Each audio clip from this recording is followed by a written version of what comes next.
Nós vamos retomar os trabalhos. Agora nós vamos passar a fase dos debates. São 13 horas e 25 minutos. Eu passo então a palavra ao Ministério Público para a sua manifestação no prazo legal. Excelentíssimo senhor doutor GCI Coelho de Alcântara, juiz de direito, presidente do primeiro tribunal do júri, mais uma vez, reiteramos aqui a nossa satisfação de honrá-lo aqui nesse tribunal. É com muito prazer que nos deslocamos até nesse tribunal para trabalhar sobre a vossa presidência. E agradeço a forma e o tratamento que Vossa Excelência tem dispensado a todos nós. Vai aqui a minha admiração e apreço. Doutor Ramon Cantaril, acompanhado hoje da sua sobrinha Amanda Luiz.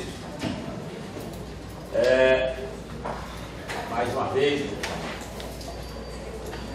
apresentamos aqui a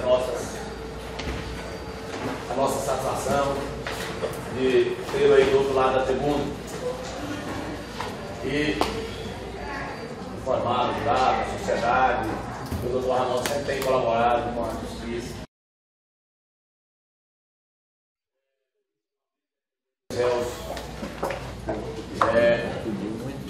Menos afortunados ou que não tem condições de arcar com honorários de advogado.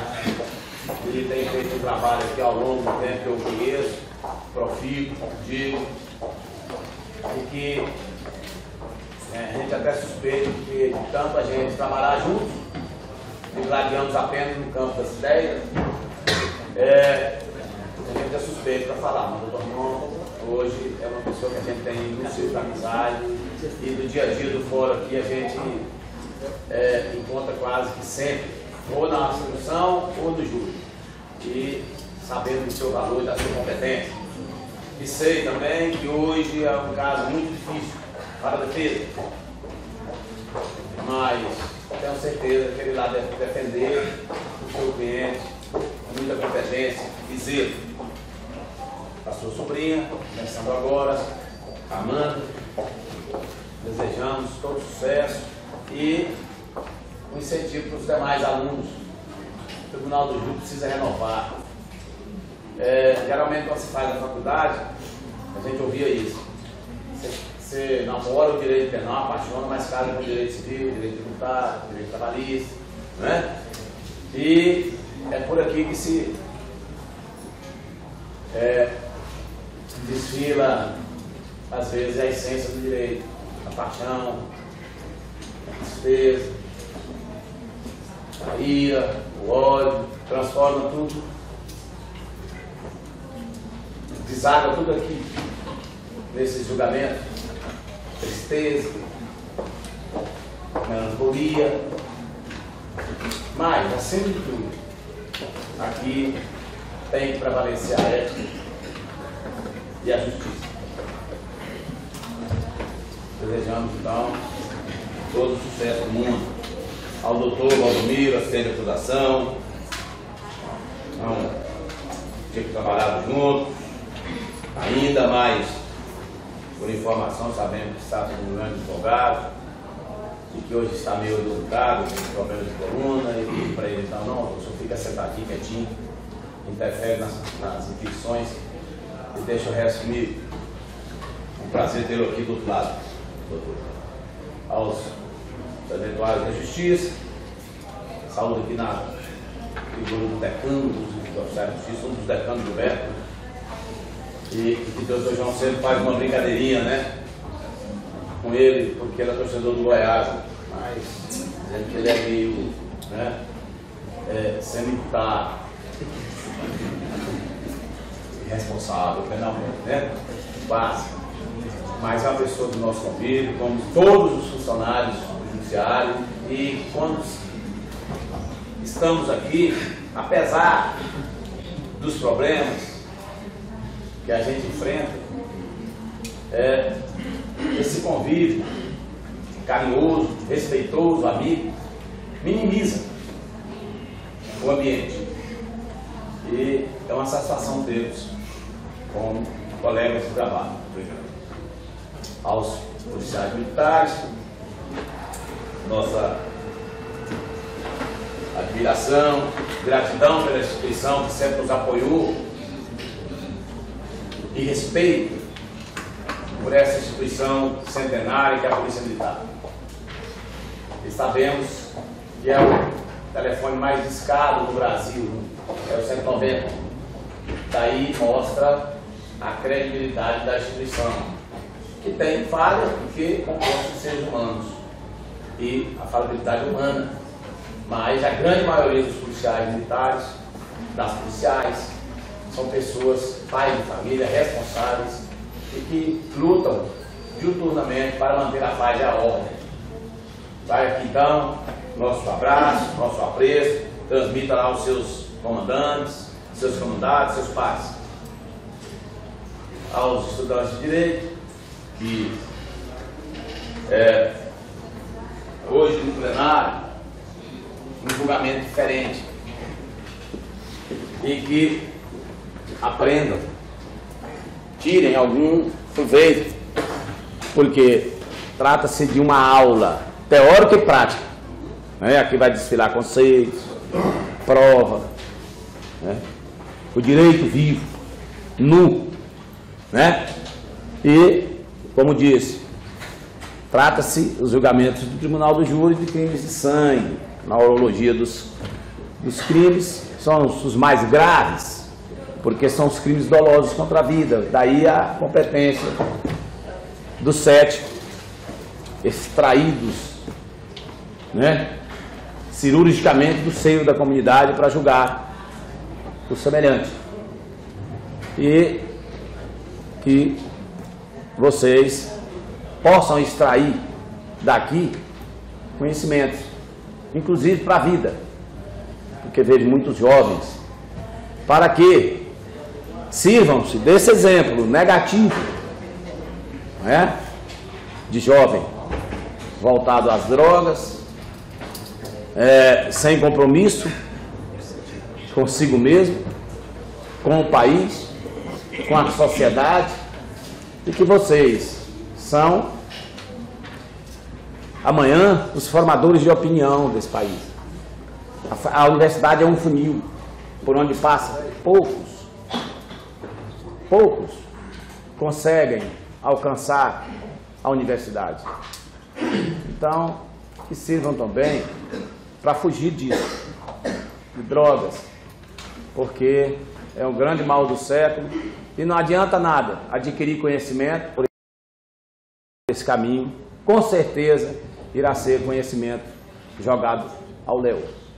Então, também que sirvam como exemplo no dia a dia de vocês e que amanhã possam estar aqui desempenhando a função de juiz, promotor, de advogado, que possam amanhã serem delegados de polícia civil, federal, e que tentem, porque a responsabilidade também é de vocês, daqui uns dias, melhorar esse país, melhorar essa sociedade, melhorar as instituições, que muitas estão falidas, e depende muito de vocês. Ministrei aula por 6 anos em Rio Verde, dei aula quando eu fazia universidade aqui em Goiânia, no 2º grau, 1º grau, e sempre digo que um país só sai da corrupção, só sai da criminalidade pela educação, não tem outra saída. Então vocês têm a obrigação de passar uma sociedade, um estado melhor para seus descendentes. Aos familiares, a dona Ana Paula esteve no meu gabinete, logo assim que ocorreu o crime, a denúncia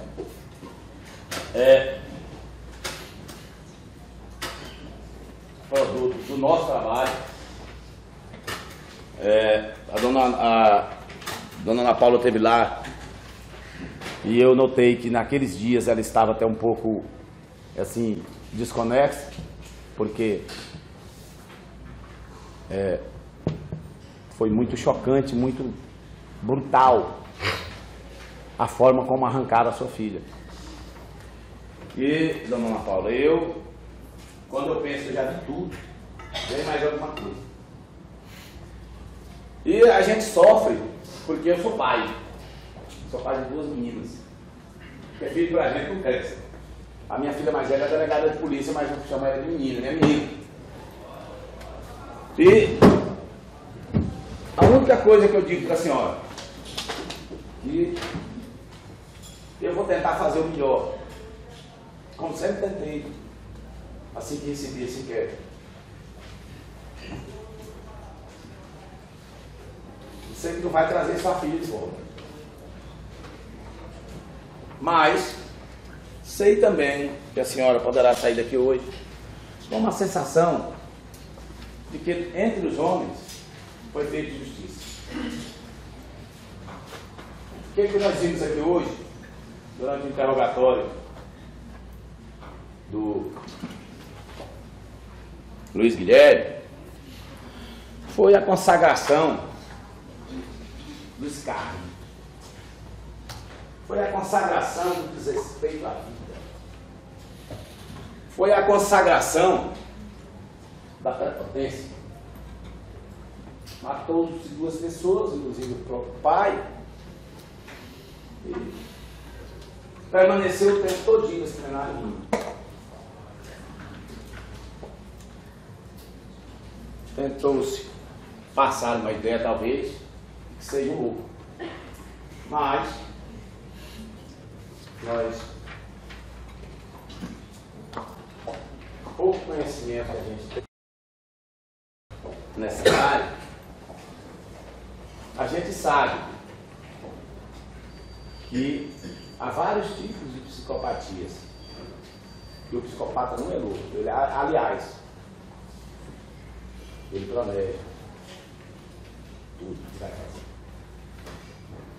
E tem uns que gostam de se exibir, de aparecer.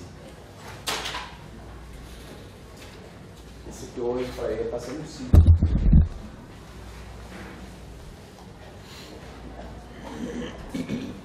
Infelizmente, é o que vimos. Em nenhum momento eu sorri das suas colocações. Em nenhum momento eu tive dó dele. E também raiva não. Mas irei me ater com muita tranquilidade, mas com muita seriedade na minha acusação. Porque não sou promotor de acusação, sou promotor de justiça. Mas aqui hoje eu estou cometendo e vou tentar cometer justiça o máximo aos irmãos, familiares, amigos.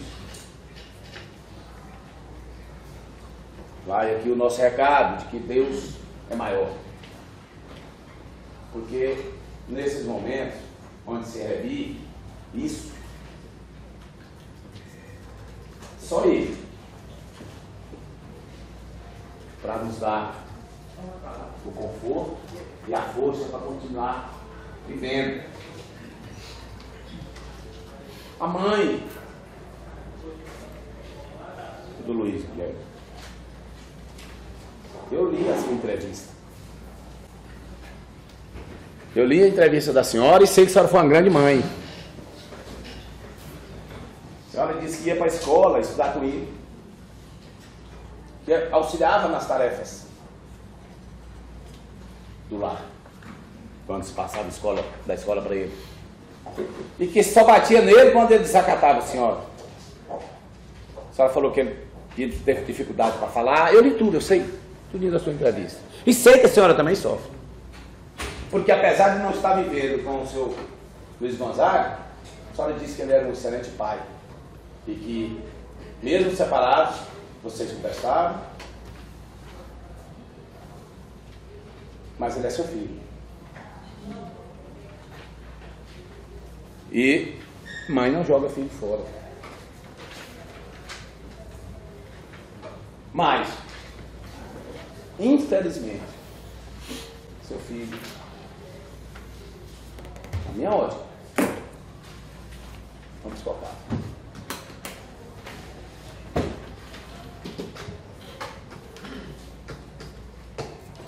Mas não falarei aqui e nem vou depor contra a dignidade dele.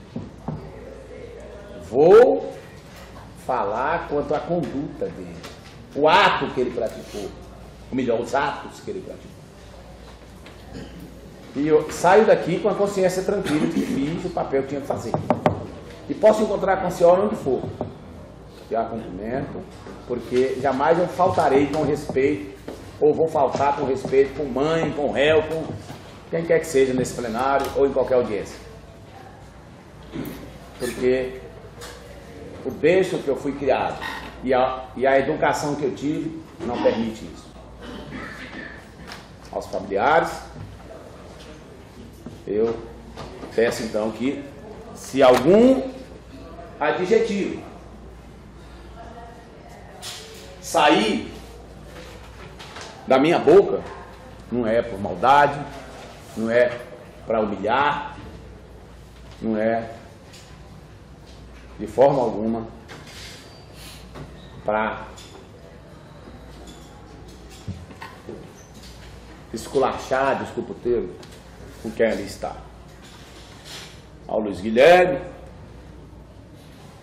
eu fiz a denúncia, mas eu não conhecia. E quando eu vi as mídias, ele estava com a cabeça rapada. E como ele mesmo diz, ele gosta de chocar as pessoas. E eu confesso, viu, Luiz Guilherme, que eu tenho já 25 anos no Ministério Público, trabalhei 5 anos na Polícia Civil, você quase me chocou. Mas você representou muito bem aqui hoje, seu papel de artista do mal. E que você sabe que você tem que pagar por isso. Você matou o braço que te acalentou. E matou com requintes de crueldade. E esse requinte de crueldade não é provocado por álcool nem por droga, é da personalidade da pessoa. É inato à natureza humana de quem nasce com essa crueldade. Você matou aquele homem que te pegou junto com essa mulher aos 25 dias de nascido. A adoção, como dizia um grande escritor de direito civil, Silvio Rodrigues, é um parto jurídico. É um parto jurídico. Porque não nasceu das suas entranhas, mas você o criou como filho. E sei que você, a sua mãe, jamais queria isso. Jamais. E que seu pai nunca imaginava que estava dormindo naquela noite com uma pessoa tão má dentro da casa dele. Com um demônio. Como você mesmo dizia, que xingava Deus, escarneava Deus e fazia apologia ao demônio, ao mal. Tanto é que assim procedeu. Que você hoje está acertando as contas com a lei dos homens. Mas você também, com certeza, acertará contas, como todos nós, com a lei dele, de Deus, que é o maior. Não sei qual será a sua pena aqui, ou lá. Aqui eu sei. Imagino. Mas tudo passa. Eu não o conhecia, não o conheço, não tenho nada contra as suas tatuagens, ao contrário, para mim é indiferente, porque o corpo é propriedade sua. E é um direito personalíssimo seu fazer uma tatuagem, e mais ninguém. Usar um piercing, um alongador, como você diz, qualquer coisa. Então, mas a sua conduta, aí eu tenho que reprimir, combatê-la, até para que não sirva de exemplo para jovens como você, exibicionistas, arrogantes, prepotentes, que não tem afetividade com ninguém, como provou os peritos, e não importa com as consequências dos atos que praticam. E começa, às vezes, com o simples fato de uma pichação. Porque o sujeito que chega numa casa branquinha, onde o cidadão, às vezes, trabalhou um ano inteiro para economizar o dinheiro para pintar a casa, você vai lá e suja tudo em 5 minutos. É um desprezo pelo outro muito grande. E você desprezou. A Laís você conhecia tem 1 mês e pouco. Agora seu pai te carregou no colo, te mimou, te deu carinho, às vezes te corrigiu, mas você não soube dar amor porque você não sabe amar.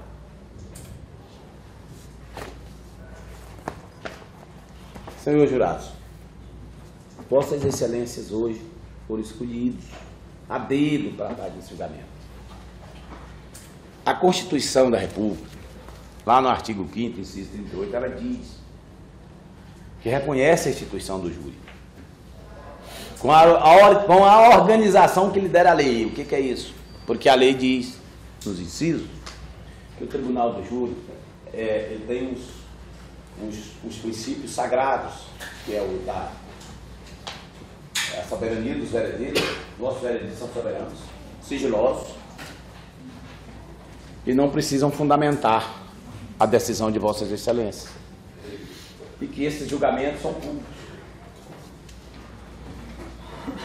Tanto que é o tribunal mais democrático que nós temos no ordenamento jurídico, que foi mantido em todas as constituições da República. É o Tribunal de Júri.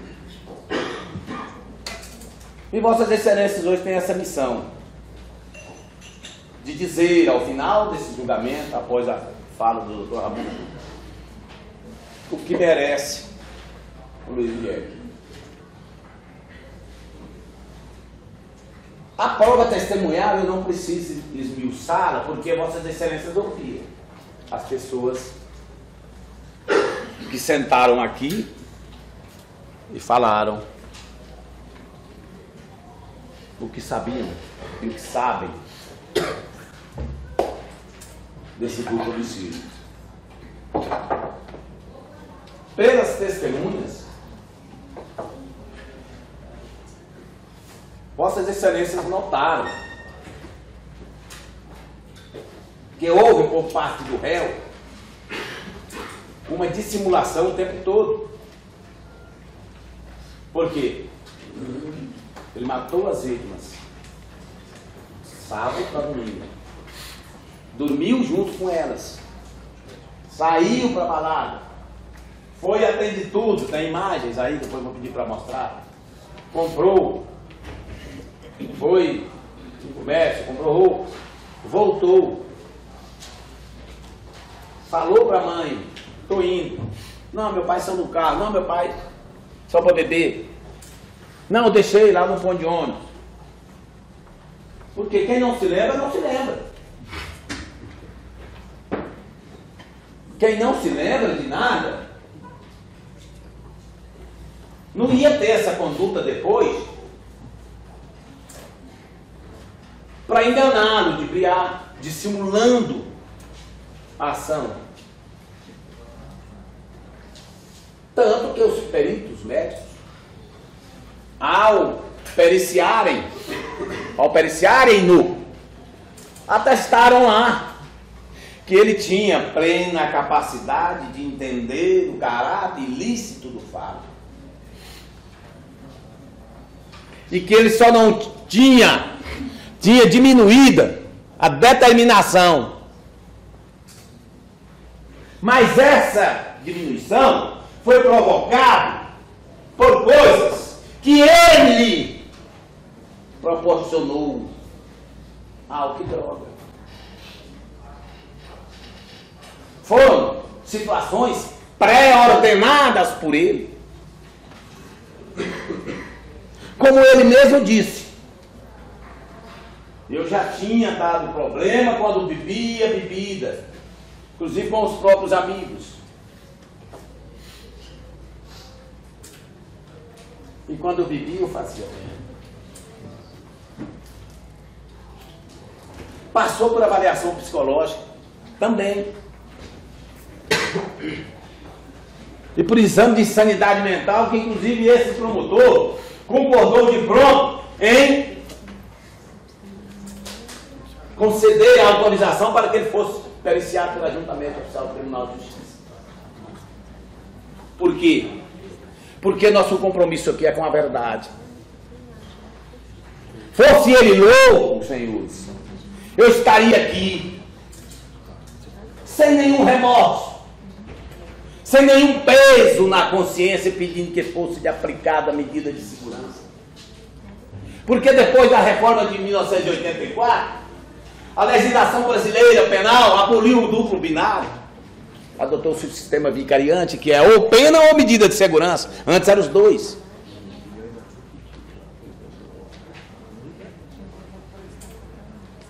Ou se aplica a pena, ou se aplica a medida de segurança prevista nos 92 e 93 do Código Penal, que é fixada de 1 a 3 anos com reavaliações constantes. Foi levado à perícia médica. Os psiquiatras, então, disseram que ele tem uma perturbação, que não é doença mental, é uma perturbação. E a perturbação, ela passa. Ela é passageira. E que ele é portador de um tipo paranoide, esquizoide, que é orgulhoso, egoísta, tem traços de psicopatia, psicopata, não se dá com ninguém, não tem afetividade. Eu vou ler para vocês isso. O certo é que, ao encher a cara de bebida alcoólica, de álcool, e drogas e mais drogas, ele, provavelmente, porque faltavam os 3, deve ter desentendido com a Laís. O pai, ao acordar ou ao levantar do quarto, ouvindo aquilo, deve ter interferido. O certo é que ele usou uma orquestra de instrumentos para matá-los todos.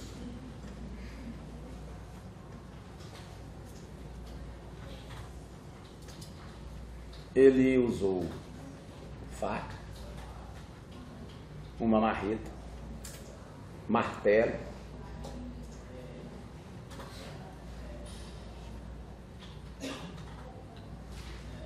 ele matou as vítimas por esgojamento. O esgojamento é pela frente.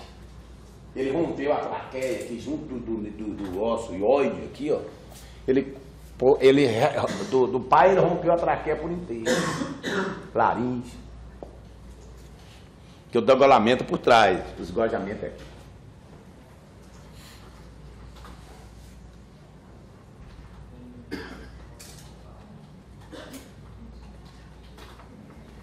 Todos os dedos das mãos dos dois estavam com marcas de golpes.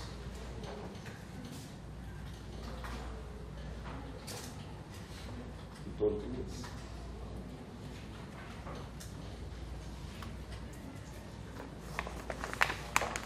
Houve, nesse processo, todo tipo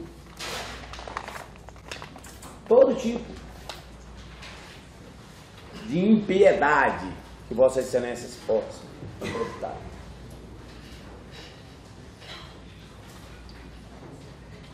Eu, lendo o laudo de morte violenta, o seu Luiz morreu de joelhos, como se estivesse implorando para que o filho não o matasse, não ceifasse a vida. E digo mais, foi de uma covardia sem tamanho, foi pusilânime, porque ele matou um velho de 60 anos que não podia sequer defender, e uma menina de 19 anos.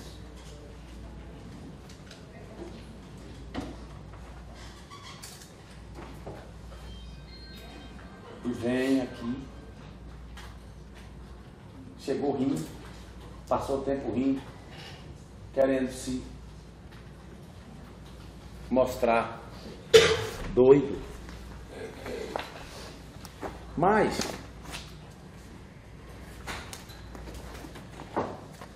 ao ler o laudo de morte violenta, que não chegou em tempo para quando oferecer a luz, porque se tivesse chegado a tempo eu teria colocado lá recurso que impossibilitou a defesa das vítimas, porque o laudo dos peritos dizem isso. Tanto que ele chegou a ser posto em liberdade pelo juiz, porque os laudos estavam demorando, porque nós não temos peritos suficientes para confeccionar todos os laudos numa capital que até a semana passada tinha quase 600 homicídios. Agora, eu questiono muito também o nosso direito. Por quê? Nós sabemos que nas escalas dos direitos constitucionais não existe hierarquia. Mas no direito natural tem. E o principal na escala do direito natural, o principal direito é a vida. Se o sujeito pode matar dois, não pode ficar um tempinho preso, porque não chegou um laudo. Que direito é esse? O sujeito pode mandar duas pessoas lá para sempre, no túmulo, enterrar. Mas não pode ficar lá recebendo, comida, trabalhando, televisão, porque o laudo não chegou a tempo, excesso de prazo.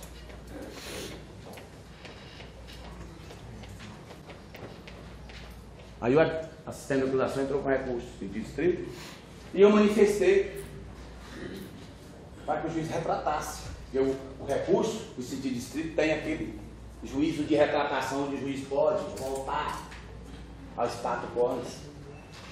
Então a juíza voltou e decretou sua prisão dele. Mas isso é matéria processual.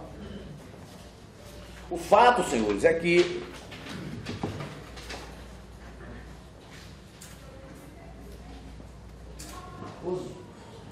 ao confeccionar o laudo de morte violenta, os peritos, que são os olhos que veem, né, que são os experts oficiais do Estado, foram ao local do crime.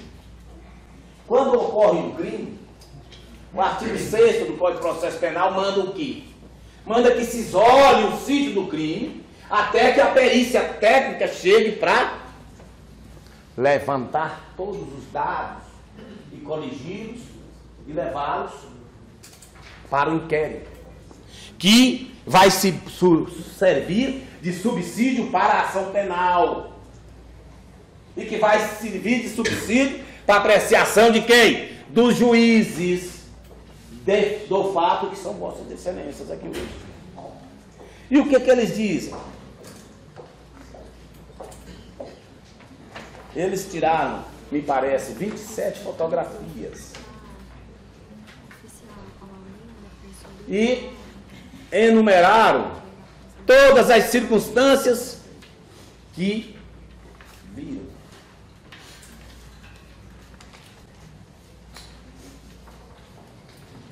E então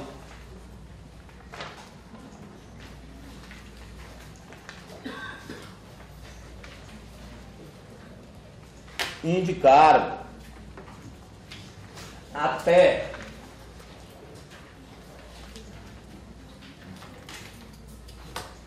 claro que não é imperativo quem ele matou primeiro e quantas horas fazia que aquelas pessoas tinham morrido.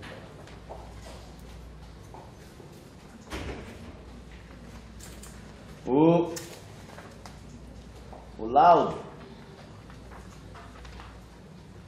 de morte violenta, ele é feito no ardor do crime, logo após, logo em seguida. Então ele pega detalhes que às vezes o próprio réu que praticou a conduta esquece.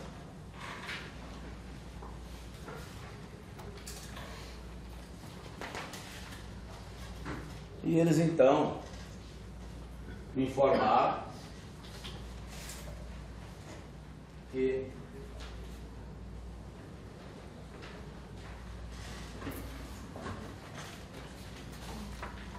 estavam ali porque a perícia, a Polícia Civil estava de greve.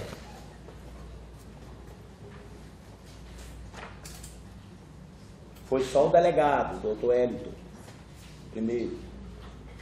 Ele chamou a perícia. Deixa eu achar o laudo.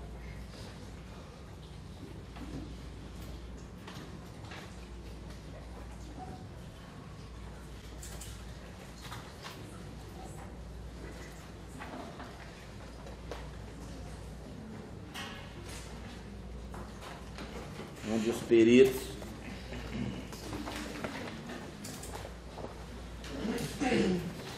informam o que ocorreu ali.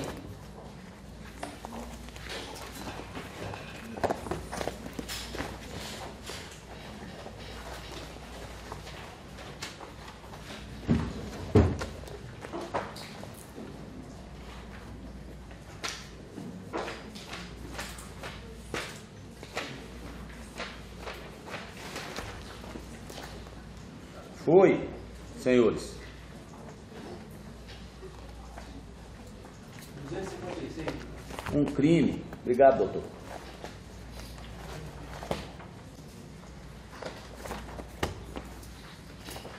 Tá aqui.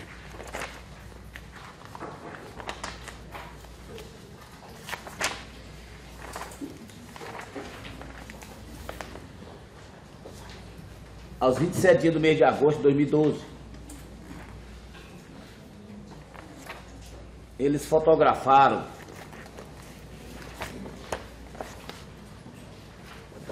uma tesoura aqui.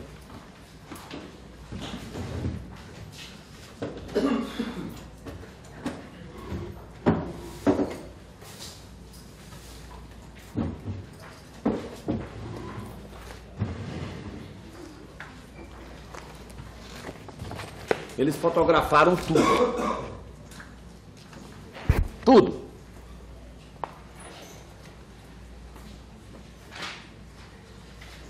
Desde a fachada, a entrada da casa, até a Laís, com a mão como se quisesse defender dos golpes, faca, junto a sua, no seu corpo.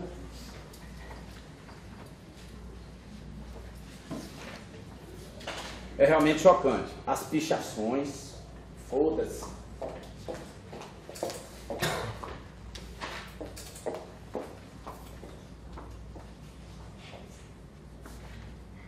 Que droga é essa? O cara fica sobrefeito 4 dias, 3 dias.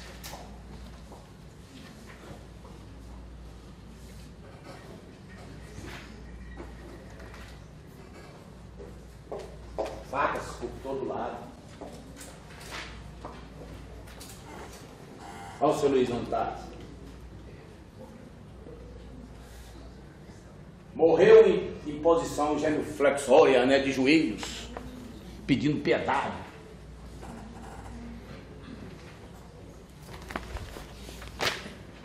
Uma ovelha indefesa, na mão do algoz que ele criou, alimentou, educou.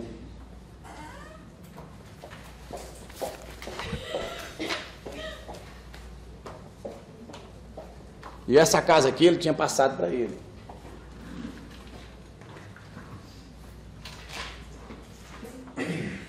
E aí? Tinha 60 anos. Ele não tinha condições sequer de brigar, de defender. A Laís Franzina, 19 anos. Não era acostumado com violência.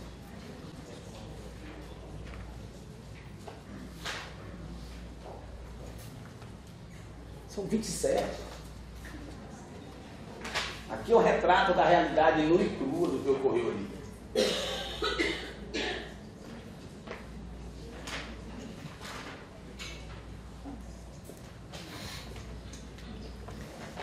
Ninguém mexeu. Olha o Silvio aí para fazer as fichações.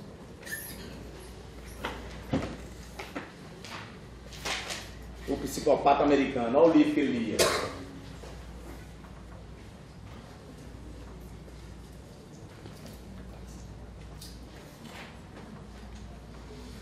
Um sujeito desse já tem a índole perversa.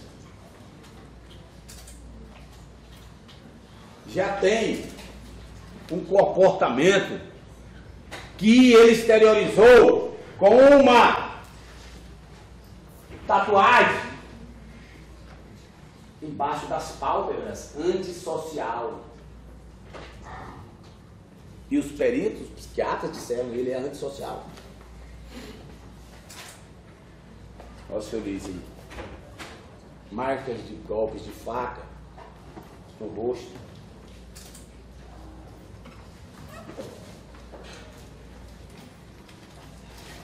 Profundas.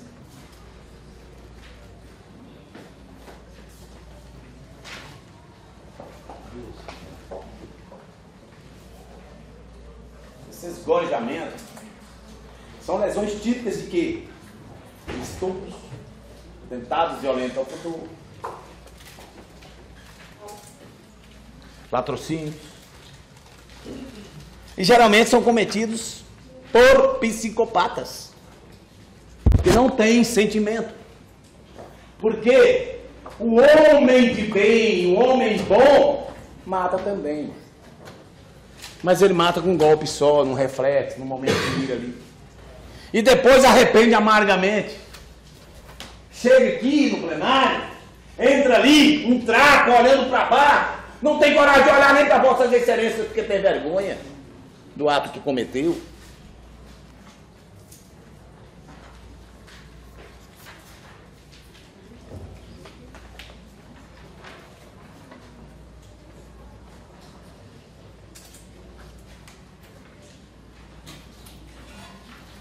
O que eles dizem? A ausência de sinais de arrombamento indica que o autor do fato teria livre entrada à residência. Se eu seria conhecido Luiz Gonzaga, Cavalcante, e por ele conduzido no seu interior. Até então eu não sabia que era ele. Em ambos os casos fica clara a presença de familiaridade entre o autor e a vítima, o residente. A presença de fezes de cães reforça essa percepção, uma vez que nenhum animal foi encontrado no local. Os cães teriam sido liberados da residência por uma pessoa conhecida, visto não haver sinais de ataque a invasores ou vestígios de residência. Segundo o laudo cadavérico, médico legal, a morte de Luiz Gonzaga de Souza Cavalcante deu-se por volta das 20 horas do dia 26 de agosto de 2012, sábado. O autor subjugou sua vítima mediante ameaças e ataques com instrumento percurimportante compatível com faca, encontrada sobre sua cama. A vítima procurou se defender sem qualquer chance real de sobrevivência.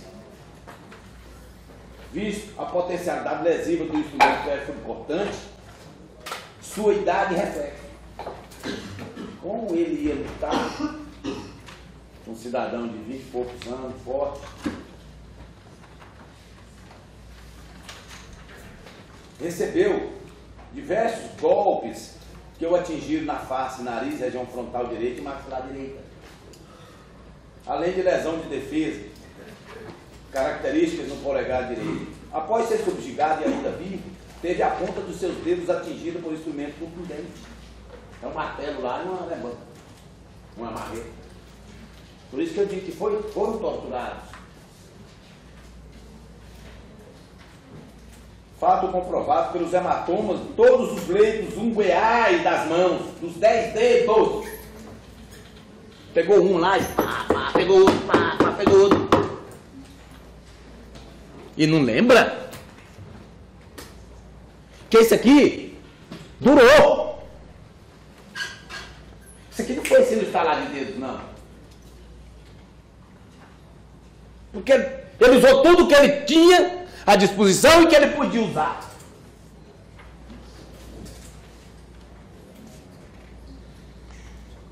Pelos hematomas, pelos leitos e unguais das mãos, os 10 dedos, ungueais das mãos, os 10 dedos. E somente então, seus peritos, somente então, recebeu o golpe que seccionou totalmente sua traqueia, carota e jugular direita e a região cervical anterolateral direita. Pela presença das manchas de matéria hematóide formadas na projeção e por queda livre do piso do quarto, sobre a cama e sobre a superfície do tubo de imagem da televisão, podemos inferir que o golpe fatal deu-se no quarto com a vítima de pé.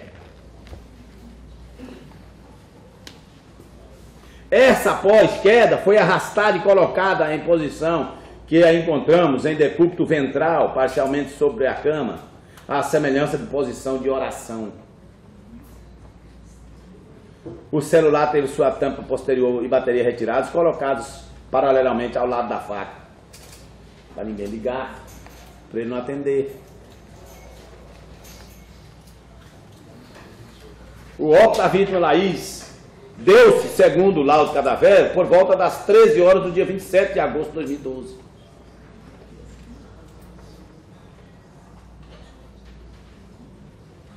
Por esgojamento. Mesma coisa, seccionou traqueia. Recebida e conduzida ao interior da residência, ela foi atacada pelo autor à semelhança da primeira vítima com um instrumento pérfuro cortante compatível com aquele encontrado dentro do seu corpo e a bermuda.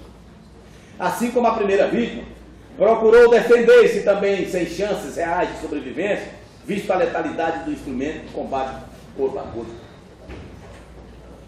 E uma mulher não se bate nem com a mão, nem com o dedo. É mais fraco. Aliás, virou moda aqui em Goiânia matar a mulher, né? Recebeu, igual eu perguntei para ele, se quando ele fumava só maconha, ele não enganava com a polícia, né? Eles que ficavam doidos podiam sair de perto, né? Mas com a polícia não engana. Porque aquele povo de preto aí, ó, pode cheirar o capeta, mas não enfrenta. Porque sabe por quê? Porque são covardes. Porque se ficasse doido mesmo, não visse o que estava fazendo, enfrentava. Ah, doido é doido. Casa de dinheiro. Foi ao banco, pegou dinheiro. Foi a balada. Pagou para todo mundo.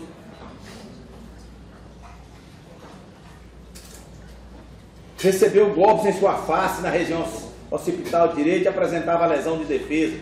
Teve a ponta de seus dedos atingidos por objeto contundente. Fato evidenciado por hematoma em todos os dedos ungueais das mãos, dos 10 dedos. Ele tem eu vou pedir para passar aqui, métodos de decapitação, um pendrive, que foi levado à promotoria. Porque essa seita que eles seguiam aí lá do México, eles fazem apologia à violência.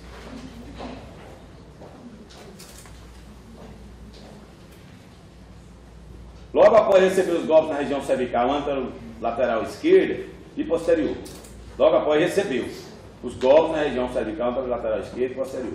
Pelas manchas de matéria hematóide observadas, formadas por queda livre, por projeção, pode-se inferir que a vítima encontrava-se então no quarto de Luiz Elias Guilherme Cavalcante.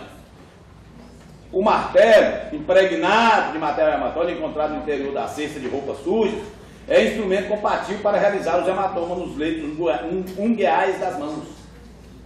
Assim, após ser realizado em ambas as vítimas, foi utilizado em ambas as vítimas, foi desprezado no local em que o encontramos. Por extensão da pichação observada nas paredes externas da residência, paredes internas da sala, escritórios e quartos, é razoável inferir que a mesma iniciou-se após a morte da primeira vítima, não se podendo, contudo, determinar a ordem que se deu. Para tanto, valeu-se 2 frascos de tinta souvenir, um spray encontrados em um frasco de tinta com couro, para couro. Conclusão. Aí ele diz que após, embora fosse encontrado uma bala clara, preta, sabe o que é isso? Bala clara? É aquele capuz. Sou inglês. Aí a cena foi usada. Não foram, aí as facas que estavam no sofá não foram utilizadas no ataque à vítima, porque elas não tinham mancha de sangue.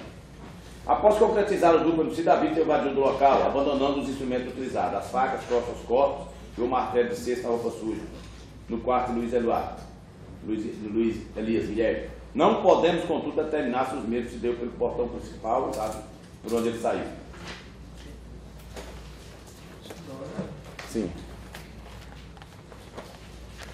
Bom, veio então, inquérito, eu denunciei, porque não tinha esse alto, não tinha colocado a outra qualificadora. Mas, o juiz pode pôr como agravante, porque é contra-ascendente, é pai. É? Lá do artigo 65, me parece. Bom, denunciei, veio a instrução, veio a confusão do laudo, foi posto em liberdade, como não ser preso. Veio o pedido de sanidade mental. Veja o que diz os médicos e os psicólogos.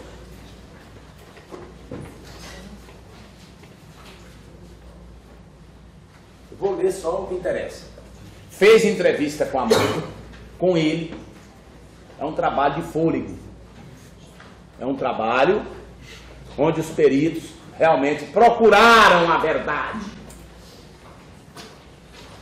Porque aqui ninguém tem nada contra ninguém, especificamente. Aqui nós não queremos colocar louco no CEPAD. Mas não queremos também colocar psicopata na rua com medida de segurança.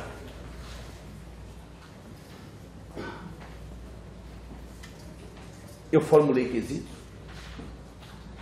Fiz a minha manifestação dizendo que era direito e tinha que fazer. O exame de sanidade é prescrito no artigo 149 seguinte do Código de Processo Penal. Porque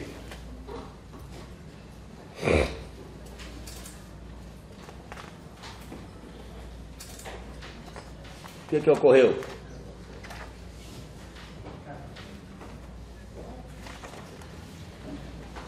Eles vieram aqui e dizem, vou historiar, entrevista com ele, tudo, desde a época de escola. O que eles disseram? Contudo, no que diz respeito sobre o seu contato com a realidade, porque o que os peritos informam? Que ele não tem doença nenhuma. É caracterológico. O que é isso? É da personalidade dele. Perturbação é passageiro e não é doença mental. Ela pode até reduzir a pena, como prescreve o parágrafo 1 dos 26 do Código Penal. E é por isso que tem que passar pela perícia. Porque só quem tem conhecimentos técnicos, científicos, para falar se você é portador de doença mental ou não.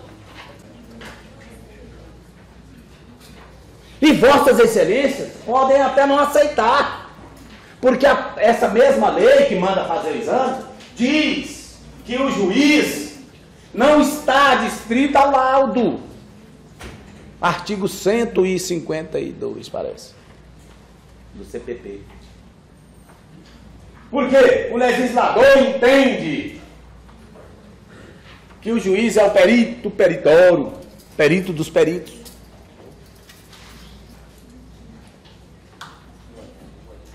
Vossas excelências são juízes do fato. Se acharem que ele não tem nem essa perturbação, capaz de não determinar, não controlar os impulsos, que ele provocou com droga e cachaça e vodka, podem desprezar, porque vossas excelências são soberanas. Mas a obrigação da promotoria é passar para vossas excelências a realidade processual. E o que diz? Contudo, no que diz respeito sobre o seu contato com a realidade, é de suma importância que, apesar das características do funcionamento acima citado e que tange ao seu funcionamento psíquico, verifique-se com nitidez a sua eficiência psicológica. Em termos de querer e entender. Ou seja, é um indivíduo que sabe o que faz.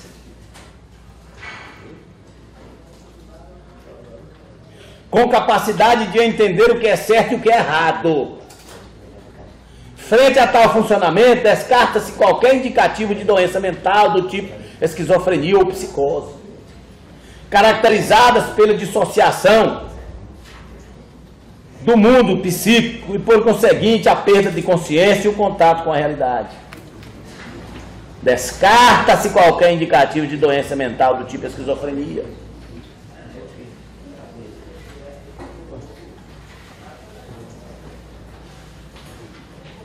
Aí ele vem relatando. Ora, os dados mostram com clareza que o periciando em tela possui uma aversão a situações que envolvem expressões de sentimento. E como consequência, uma retração emocional que prejudica sobremaneira sua adaptação interpessoal e social. Por isso que ele escreveu antissocial. Ou será que ele fez essa tatuagem sob efeito de LSD? É da personalidade da pessoa. Daí o fato de se sentir constrangido frente a situações de demonstração de afeto, seja de carinho, ou de raiva ou confronto. Trata-se de uma pessoa reservada, fria e distante, que dificilmente revela seus sentimentos.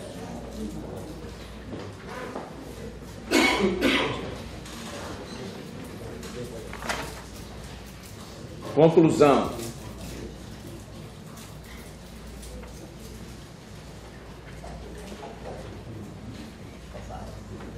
A partir do resultado obtido, apresenta a avaliação psicológica. Conclui-se que o periciano Luiz Guilherme Elias Cavalcante, isso aqui durou 3 dias, 9, 10 e 11. Salvo o melhor juízo, de dezembro do ano passado. Desse ano. Não, do ano passado. Não apresenta alterações em seu desenvolvimento mental. O que quer dizer? Não é portador de nenhum tipo de retardo mental, ao contrário, apresenta um nível de inteligência compatível com a sua faixa etária e escolaridade. Não é portador também de nenhum tipo de patologia psíquica estrutural mental, do tipo esquizofrenia ou psicose, que se caracterizam pela perda do contato com o mundo externo. Eu já pedi aqui, ó, não deixei nem vir aqui aos senhores. O sujeito matou o pai. O sujeito era esquizofrênico e viciado em crack. Eu fiz a sustentação lá durante a instrução e pedi que fosse aplicada medida, não fosse... e ele estava em legítima defesa. Mas eu falei que se fosse para cá, teria que ser aplicada a medida de segurança. Que ele tinha que ser absolvido porque ele era doente. Mas o mesmo doente pode agir em legítima defesa. Eu me lembro que eu pedi absolvição sumária porque ele tinha agido em legítima defesa. E esse era esquizofrênico. Tomava remédio, ainda bebia carne, fumava carne. Então ele diz, não é portador também nenhum tipo de patologia psíquica. Esquizofrenia ou coisa do tipo. Ou psicose, que caracteriza a perda do contato. Entretanto, o que se verificou foram comprometimentos no funcionamento de sua personalidade, geradores de uma perturbação de saúde mental que se caracteriza por um transtorno de personalidade do tipo misto, ou seja, indivíduo que traz na estrutura e dinâmica de sua personalidade traços de psicopatia. Aliás, nossa página está cheia deles. Aí na rua. Que se associa a traços de personalidade do tipo esquizoide, borderline e paranoide. Especificamente em relação ao processo interno, no que se refere ao momento do crime, é aqui e agora. A partir da análise correlacional realizada, constatou-se que o paciente Luiz Elias Cavalcante mantém adequada capacidade de compreender o caráter ilícito dos seus atos, ou seja, possui capacidade plena de manter a consciência do que faz. Contudo, em função de uso abusivo de substâncias psicoativas, associado ao uso etílico de álcool intenso, a sua capacidade de controlar os impulsos mostrou-se vulnerável, ou seja, reduzida. Portanto, o indivíduo, no momento do crime, tinha entendimento de seus atos, porém apresentava momentaneamente uma redução de capacidade de controle de seus impulsos. Isso vai lá e nos remete ao artigo 26 do Código Penal, que só isenta de pena quando o sujeito é inteiramente incapaz de entender o caráter ilícito do fato ou de determinar de acordo com aquele entendimento. Porque o direito brasileiro não entende como perturbação ou doença mental. Ele entende que há o quê? Uma capacidade reduzida. Naquele momento, a essência de imputabilidade é só de determinar. Mas ele sabia o que estava fazendo. E reduz a pena de 1 a 2 terços. Só que aqui são 2 homicídios qualificados. De 12 a 30 anos cada um.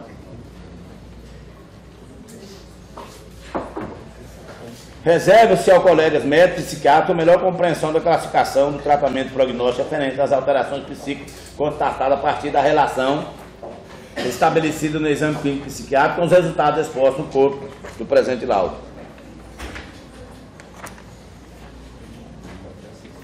Aí veio o laudo de insanidade mental.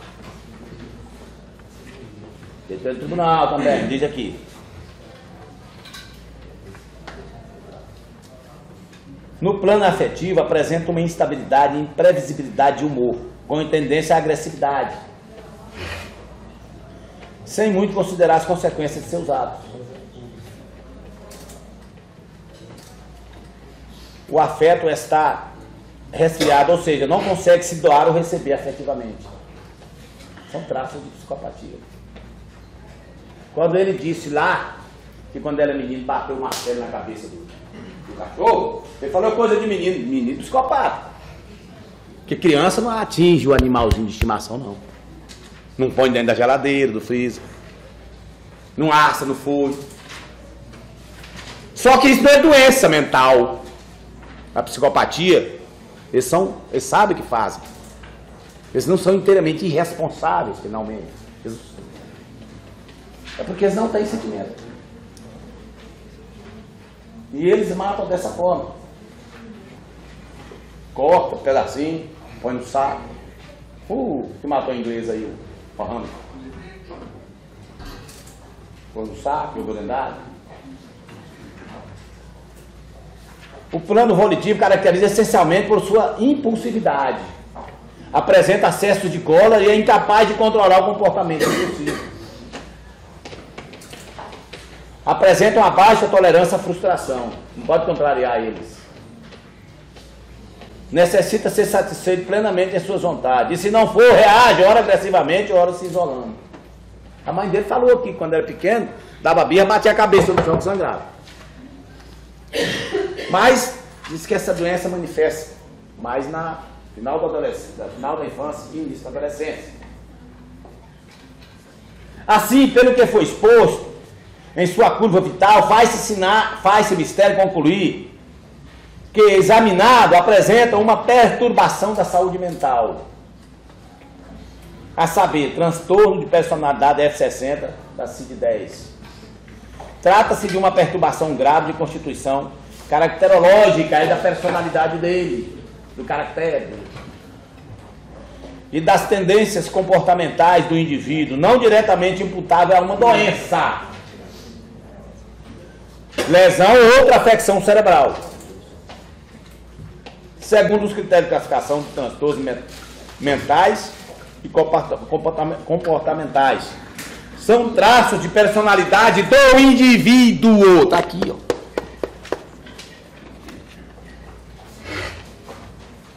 Um funcionamento psíquico mal ajustado e, consequentemente, um comprometimento do funcionamento do mesmo na sociedade. Caracteriza por sua natureza duradoura, diferentemente das doenças mentais que passam. Entende-se que a formação da personalidade seja fruto de uma interação entre as características biológicas e as determinadas no indivíduo pelo meio ambiente social que vive.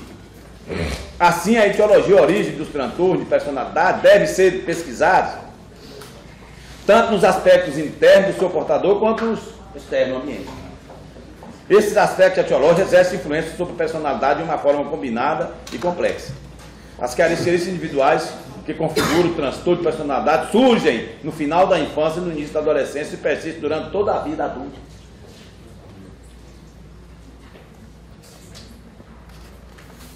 Aí ele vem dizendo, no presente caso, o paciente apresenta traços marcantes de um transtorno emocionalmente instável, mas ainda traços de personalidade antissocial. Os transtornos da personalidade são considerados em psiquiatria forense como uma perturbação de saúde mental, não é doença. Há ainda que discorrer sobre a capacidade de entendimento e determinação no momento da ação do ato ilícito. Quanto à capacidade de entendimento, que depende basicamente da condição cognitiva do indivíduo, do conhecimento, entende-se não estar afetado no transtorno da personalidade. São indivíduos detentores de plena capacidade de entendimento em relação à prática de um determinado ato. Por isso que ficou dissimulando a mãe. Ele, na verdade, sabia que tinha matado elas, as vítimas. Já a capacidade de determinação pode estar alterada, já que desenvolve a dimensão volitiva do ato praticado. No processo em tela, temos o indivíduo com uma personalidade transtornada, com tendência à impulsividade, que é impulsionado pelo uso de substâncias psicoativas, drogas, álcool, não obteve o correto controle dos impulsos e acaba por cometer supostamente 2 homicídios. O perito não é. Não tinha autoria dele. Não sabia. Não tinha certeza. Há que se falar em redução de capacidade de determinação. Só isso. Esclareço que, apesar dos históricos de uso de drogas ilícitas e etílicas, entende-se que, examinado, não apresenta dependência química. Ele tinha uso abusivo, como diz. Ele não era dependente. Não é que essa história aqui não. O uso é abusivo, mas não compulsivo. Assim, por isso que eu perguntaram se você ficou internado. Eu não fiz nenhuma pergunta dessa vez, porque eu tinha lido lá todos. O uso é abusivo, mas não é compulsivo. Assim, não há uma doença mental em função do álcool ou droga ilícita.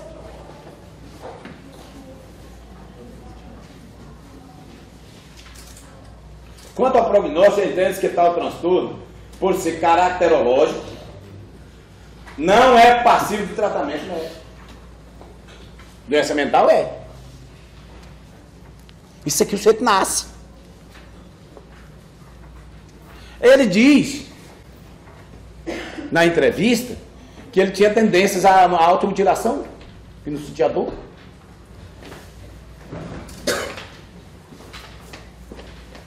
No momento atual não há drogas, medicamentos, ou seja,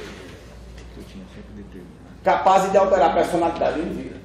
Não tem esse tratamento ainda, no mundo inteiro, não é só aqui não. Assim, não há uma conduta terapêutica a ser adotada. Comumente são encaminhados a acompanhamento psicológico. Reitero, que o periciando é indivíduo portador de elevada periculosidade, com probabilidade de reincidência criminal. Aí.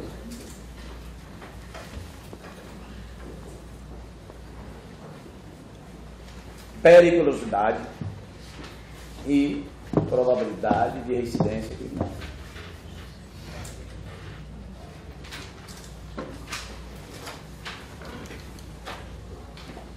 Ver a resposta do quesito, se ele tinha entendimento, se assim estava privado da plena capacidade de determinação. Não há tratamento médico disponível. A perturbação de saúde mental não é incapacitante para o trabalho. Não há tratamento. Ele vai respondendo os quesitos. Bom.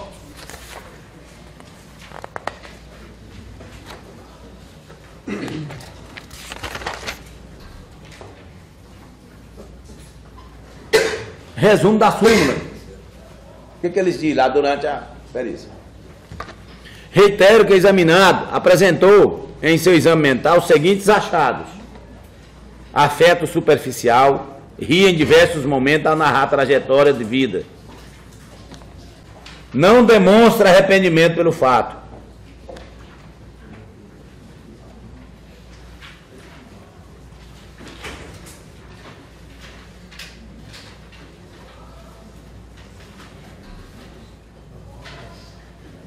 isso posto, eu entendo que o achado do nobre colega psicólogo em seu relato de folha 39 não corresponde ao achado de uma doença mental. O próprio colega relata: as outras funções cognitivas apresentam preservadas e sem alterações. O periciando Luiz Guilherme Elias Cavalcante é portador de uma perturbação de saúde mental, a saber, um transtorno de personalidade F60. Ao tempo da ação era inteiramente capaz de entender o caráter ilícito do fato e parcialmente capaz de determinar de acordo com esse entendimento. Aí então acontece o quê? Uma redução da aplicação da pena. E só.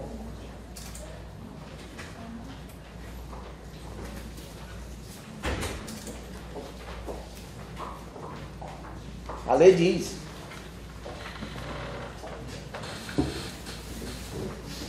que é isento de pena quem, ao tempo da ação ou da omissão, era inteiramente incapaz de compreender o caráter do fato ou de determinar de acordo com isso.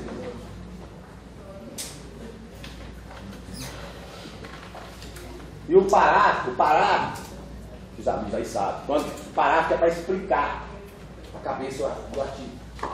O parágrafo é que diz que se ele tinha a capacidade, naquele momento, impedido de determinar em parte, reduz a pena. Por quê? O ato que ele fez é ilícito, é doloso, dolo extremo e é culpado. A imputabilidade que se discute é pressuposto para a aplicação de pena. O que é a definição de crime? Nós temos duas definições de crime, né? Formal, né? E material. A definição formal é um fato típico antijurídico. Típico porque é previsto no ordenamento jurídico, artigo 121, parágrafo 2º, inciso 3, meio creu.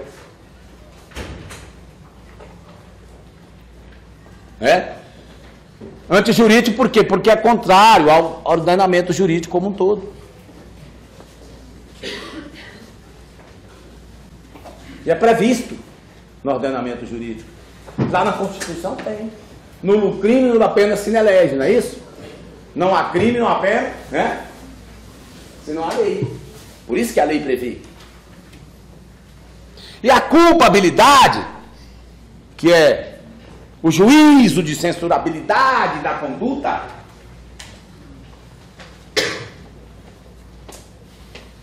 que entra a imputabilidade. Se ele fosse inimputável,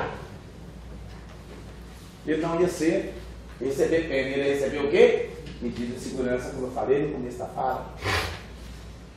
Porque aboliu-se o duplo binário com a reforma de 84 e adotou o sistema vicariante. Ou aplica pena para quem é imputável, quem tem capacidade para receber pena, ou então se aplica medida de segurança para os doentes mentais, que não podem responder penalmente. Esses têm que serem tratados ou internados, confinados, ou então no sistema ambulatorial que vai, trata lá e volta para casa. Mas tem que submeter todo esse processo. Ele é rígido mentalmente. Ele é capaz de receber pena. E aqui há dolo, por isso que está aqui para Vossa Excelência julgar. Que é querer o resultado ou assumir o risco de produzir. Artigo 18. É diferente da culpa. Porque aqui foi um ato querido, pensado. A culpa não. Aqui foi ação. A culpa geralmente é omissão. Geralmente é não quer fazer. Mas, por inobservância dos cuidados objetivos necessários, a pessoa incorre naquela modalidade de imprudência, imperícia ou negligência. É o sujeito que vai para a missa, está apressado, o sinal fica amarelo, tem que parar e atropela, transeunte, que mata. Ele ia para a missa. Mas o ato foi imprudente. Porque todo mundo que é habilitado sabe que o sinal amarelo é para parar. A negligência, o cara vai dar uma ré, atropela o filho, está brincando, ao lado do monte de areia. Na garagem da casa. Faltou precaução, foi negligência. Ele não quis. Tanto que a punição de 2 anos. Aqui não, aqui é 12 a 30. Ou a imperícia, que é só conferida aos técnicos, aos expertos, a engenheiro, médico. É por isso que estão imputando dolo eventual a falsa biométrica, que ela não é médica, não é biométrica. Ela não tinha conhecimento técnico para falar com o imperita. E consentiu que ela fazia uma coisa que não sabia, que a vida podia morrer. Podia ficar inválido. O direito é isso. Chama dolo eventual. Consentiu no resultado. Vou fazer. E consente, né, para os alunos aí, que diferencia da culpa, né? Da culpa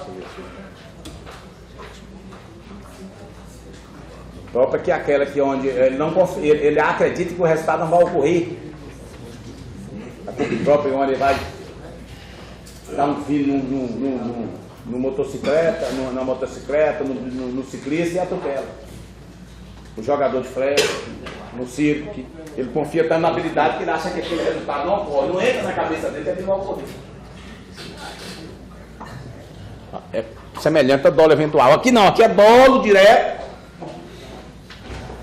do atestado pela prova. Tentou-se dissimular Tanto que as vítimas foram encontradas já no estado de quase uma decomposição, porque fala-se em 24 horas e os peritos falam-se também em 36 horas. Mas se formos computar que a primeira vítima morreu no sábado, domingo, segunda, terça, né? E o pior, dormiu lá. Porque, como informou a testemunha, viram ele saindo antes da chegada da polícia. Queria que passasse aquelas imagens de que tem no CD, que tem onde mostra métodos de decapitação, mostra as imagens deles, e ele chegando, não tem de tudo para comprar.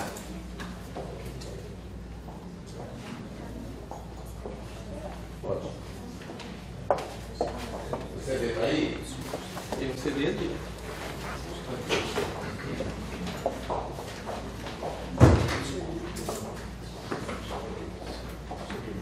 Então, senhores, nós temos no direito penal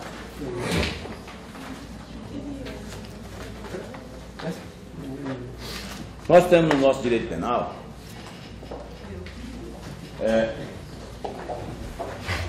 bem claro que diz que a embriaguez e a paixão não extingue a punibilidade, a imputabilidade das pessoas. Por quê?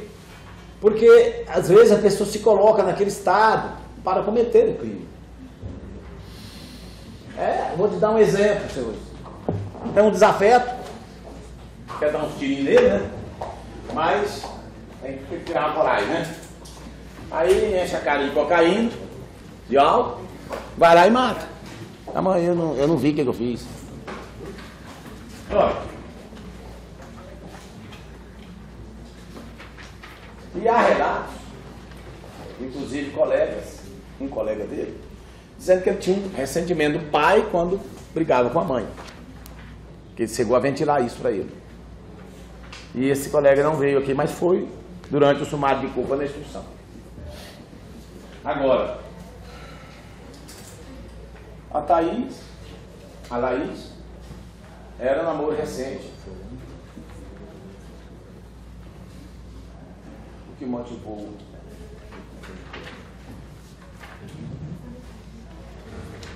Eu entendo que o Luiz Guilherme tem uma personalidade agressiva, é vaidoso. Hoje ele se sentiu no pedestal, porque era o centro das atenções. E ele disse para as meninas no boteco: vocês vão ver falar de mim.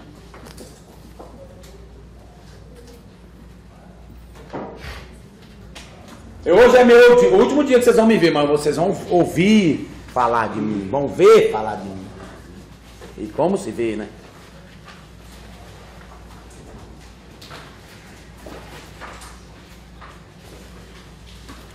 Eu fico imaginando, senhores, porque eu faço uma retrospecção da angústia daquelas pessoas numa casa trancada, sujeito forte desse. Porque quando o sujeito está nesse estado de excitação, porque a droga traz isso, psicoativo, produto psicoativo, a droga. Ainda mais essa aí que ele falou, que eu estava lendo o professor Hélio Gomes, disse que você chega a alucinação às vezes, com LSD, ácido lisérgico. A brutalidade que foi, a violência que foi. E depois ainda externou o seu ódio, sua ira, com dizeres: foda-se, postei no 13, que é aquela seita lá do SM13, lá, SM13, lá do México, onde eles cultuam esse histórico de violência, de agressividade. É igual aqueles skinheads lá de São Paulo, né? Que tem fobia a homossexuais, a prostitutas, né? Aquilo ali são tudo psicopatas. Mas tudo sabe o que faz. Sabe que é errado, está fazendo. E não pode chegar aqui e querer de 1 a 3 anos, né, senhor? Aí é judiar demais, né? Da gente, das famílias, das vítimas. De 1 a 3 anos, a medida de segurança é essa. Aquele cidadão que matou aquele casal de velhinho numa fazenda aqui perto, inclusive é avô de uma menina que trabalha aqui na escrivania, também pediu sanidade mental, o papel deve ser ele. Cortou a garganta do velhinho, tinha pedido os queijos dele lá, pitado nos craques, disse que era doido. O médico examinar, não é doido, não dá coisa nenhuma. Você é ladrão, covarde, rígido mentalmente, e você tem que receber a pena. Ah, por quê? A lei, tem não? A lei diz o seguinte: matar alguém, né? Lá no século XXI. Preceito primário da norma. Qual que é o preceito secundário? Não manda bater, não manda matar. Pena, reclusão, detenção, prisão simples ou multa. Aqui no caso é reclusão. É o preceito secundário. É a resposta que a lei dá para quem age dessa forma. Vamos lá. 26/8. E olha aquela lá. 21/30. Olha lá. Boné, blusão.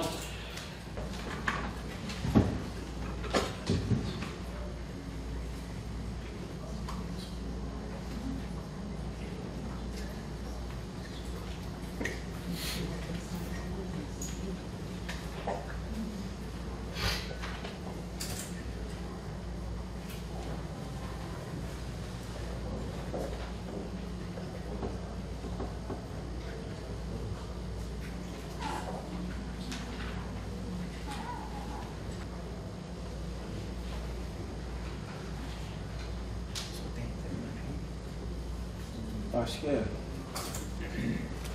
Esse móvel tá saindo.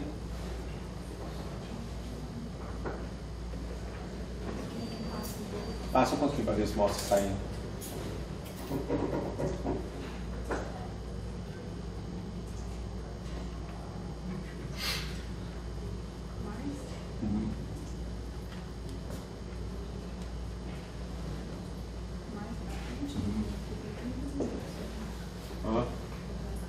Vai passando aí para ver se mostra saindo.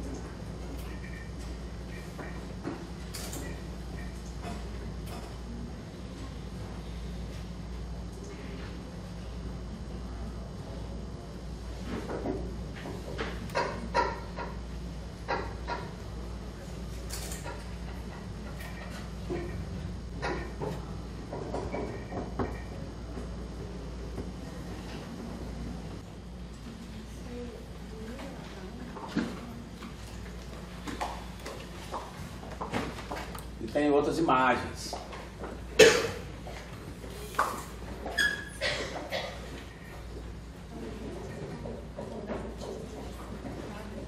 Ah, não? Ah. Mas há imagens aqui. Hã? Há imagens aqui que dizem a personalidade do réu. Ele não é doente mental, ele é capaz de receber pena, e vossas excelências hoje têm a oportunidade de fazer justiça, condenando o Luiz Guilherme nas fincas do artigo 121, parágrafo 2, inciso 3, meio cruel, que é aquele meio que impõe padecimento excessivo a vítima, desnecessário, sofrimento exagerado, tanto que foi atestado pelos médicos, pelos peritos que estiveram no local. No mais, eu agradeço a atenção e rogo a Deus que vossas excelências, ao chegar nos seus lares, em casa, possa encontrar os seus na mais perfeita paz e harmonia, que nos livre desses demônios que habitam por aqui. Obrigado. Muito bem, antes de passarmos a palavra à defesa, eu concedo 5 minutos de intervalo. Voltaremos em seguida.